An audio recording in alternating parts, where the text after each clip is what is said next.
तर आपलं एकच टार्गेट असतं की ब्लड प्रेशर आपलं 140च्या खाली राहावं किंवा सहसा आपण असं म्हणतो की ब्लड प्रेशर 140च्या खाली पाहिजे. म्हणजे 100 ते 140 चालतो आपल्याला. 140च्या वर असेल ना मग ब्लड प्रेशर किंवा रक्ताचा दाब आपण म्हणतो की जास्त आहे. मग त्यांनी धमन्या वगैरे खराब होतात. मग त्यांनी हार्ट अटॅकची पण रिस्क वाढते, स्ट्रोकची पण रिस्क वाढते, किडनीला पण डॅमेज भरपूर होतो त्याच्यामुळे.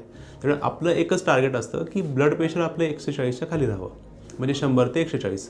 सो ज्या पण औषधांवर म्हणजे जे ब्लड प्रेशरसाठी जे मेडिसिन्स आहेत त्या मेडिसिननी जर ब्लड प्रेशर 100 ते 140 असेल आणि तुम्हाला काही त्रास नसेल तर ते मेडिसिन जसंच तसं चालू ठेवायला पाहिजे.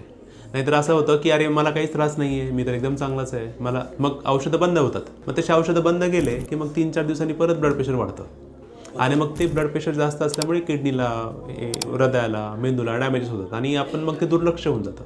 सो ब्लड प्रेशर चांगला असेल आणि तुम्हाला काही त्रास नसेल तर ब्लड प्रेशरसाठी तुम्ही जी पण गोळी घेताय ना ती चालू ठेवायला पाहिजे.